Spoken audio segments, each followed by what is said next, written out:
Hey everyone, my name is Friendzoned and welcome to the 9th episode of Friendzone Producers. Time flies! Today I want to talk about my track called Patchwork.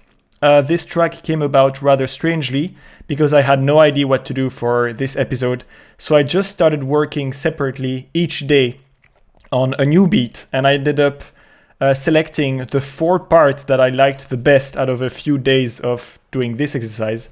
So that's why it's called Patchwork, because each part is unrelated to each other, but I tried to make it work in the end. So I'm going to talk about the most interesting things in this track, in my opinion. It's a rather big track, so I won't have time to talk about everything, but let's jump into the most interesting bits. So jumping directly at the beginning, I want to talk about the very first introduction to the track, which sounds like this.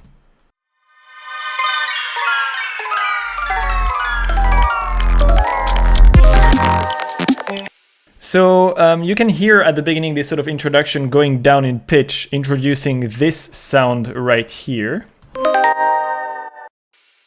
And this was made pretty interestingly. What I did is that I flipped the audio of this little chord going up the scale, and I dropped it into some samplers. So if you look at it here, this is the sample itself. You can see the 4 notes going da da da da. And what you can do in the sampler is that you can obviously modulate the pitch of the sample. And afterwards, all you have to do is draw the envelope on the MIDI note like this. So I could go down in pitch or up.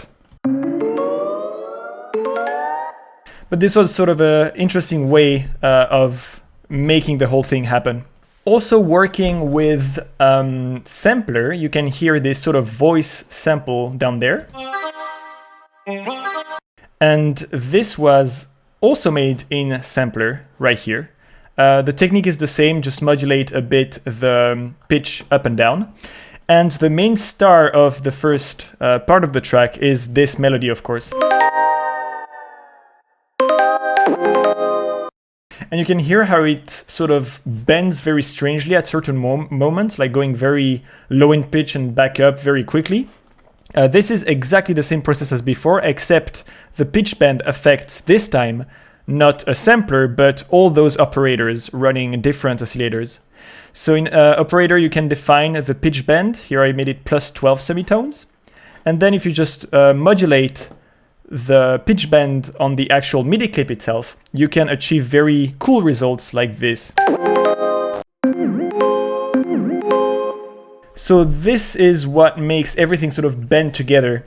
There's nothing too interesting about the drums, except maybe those clicks up there that I made. They sound like this.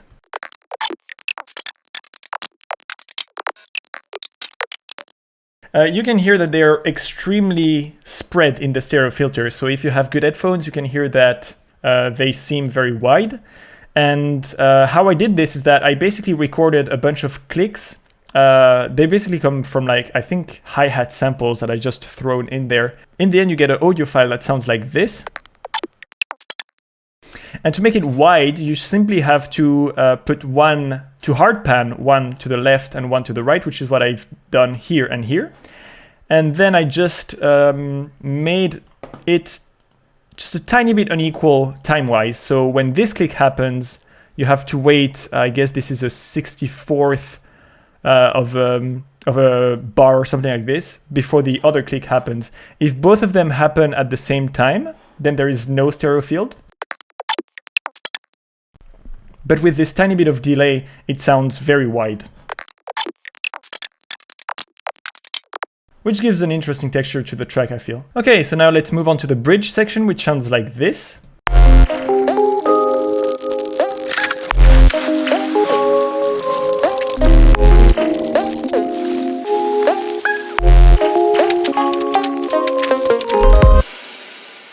And so the main interesting thing in this section, in my opinion, happens here in the effects section. What I've done here in this entire transition group is basically layering a bunch of samples that I processed in a certain way so that it makes for a very strange texture that keeps the listener entertained throughout this transition section. So they sound like this.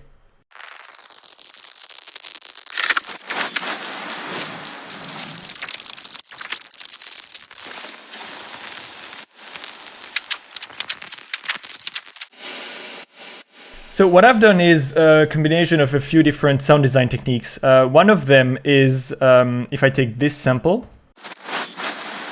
or maybe this one actually. Right, so it's just a random sample of some bushes, I think, coming from one of Mr. Bill's sample packs. What you can do is you can warp this sample right here, and you can then use different algorithms to chop it up. If you use the texture mode, turn the flux all the way back down, and then mess around with the grain size, if you modify the length of this sample, then interesting results will happen. For example, this.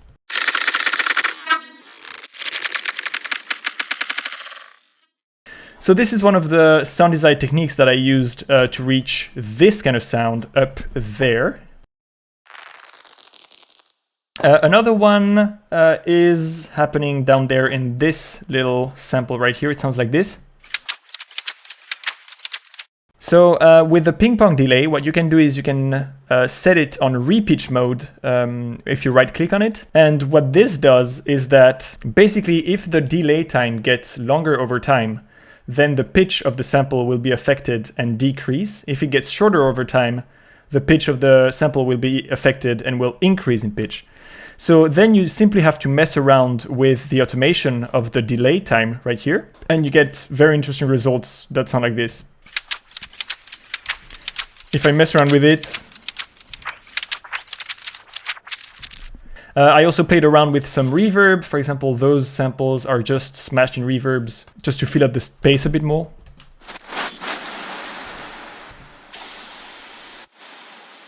And so this creates for an interesting texture going in the background of this bridge. Then let me jump directly to the nasty rhythm drop.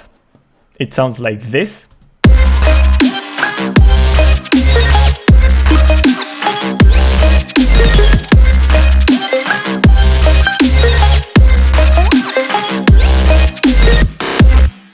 And so without going in the details, what I wanted to talk about here is the way everything is layered together. So there are the synths, which sound like this.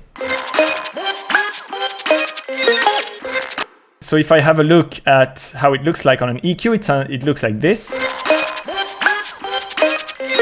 So you can see that the high end is pretty intense. There's also like a pretty strong mid-range in the synths. And that's because I have just a shit ton of different layers going on there. So there's like the two synths that give the melody to the thing. Then there's a white noise layer. A little laser. There's also some neuro basses. That sounds like this. And lastly, a little zap. So if we look a bit deeper in the basses layers, they sound like this.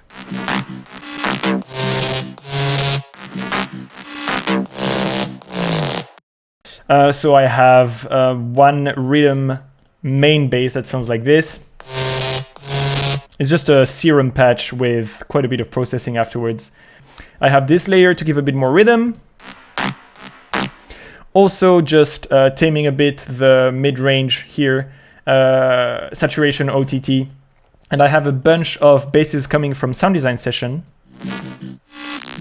Perhaps I can talk about how these came about. Basically what I did, you can also see sort of the same ones happening down there in those neuro basses section. Basically what I did to get those neuro basses is that you can see what I did here. I simply put an instance of whatever. It can be analog, it can be anything that sounds like a harsh synth. I used analog with a sawtooth wave. And then what I did is that I cranked one EQ over here and directly afterwards a saturation plugin. In this case, I used the FabFilter Saturn. Crank the drive all the way up, level all the way up. So everything is just saturated like crazy. And then if I play one note, just with the saturation, so without any processing, it sounds like this. But the fun thing happens when I turn this EQ on. It sounds like this. Nothing much you may think, but then I can move around those points on the EQ while I'm playing, flip the whole thing into audio, and you'll hear the kind of sounds that it produces.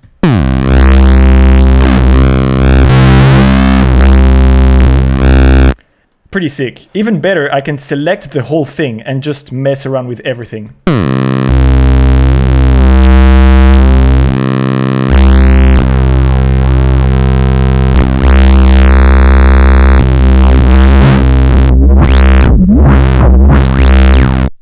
So I did this for probably too long because it's really fun when you get into it. And I ended up with those kind of files.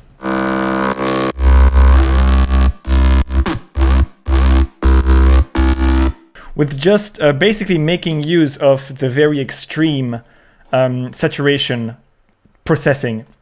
And so with this kind of sound design technique, you can get super interesting basses and nasty ones too. There's nothing too interesting about the second drop. It's basically taking stuff that has been done beforehand and smashing them into there with another little layer of melody. So nothing too interesting there. What is interesting is the outro.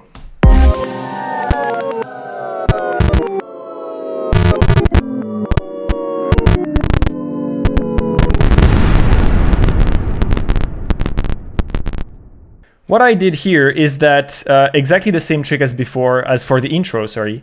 I recorded the last little bit of a sample and then smashed it into a sampler, which I pitched down and reversed. So it sounds a bit like a backwards going and going down in pitch.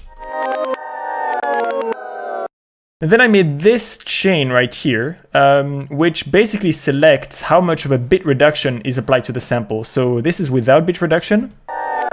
And this is with complete.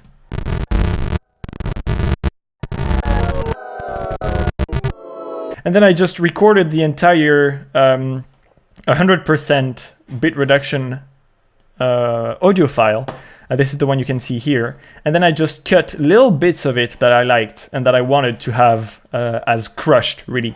And then I just automated, or rather modified directly the sample here so that it cuts when the bit reducted sample enters. So you can see, for example, here I have a little bit of crushed version of the sample, and here I have none. Here I have a bit of non-crushed version of the sample. Here I have no crushed version. So it's like a going back and forth so that the entire thing sounds really corrupted. Lastly, there's this final effect. Sort of like a loud thunder.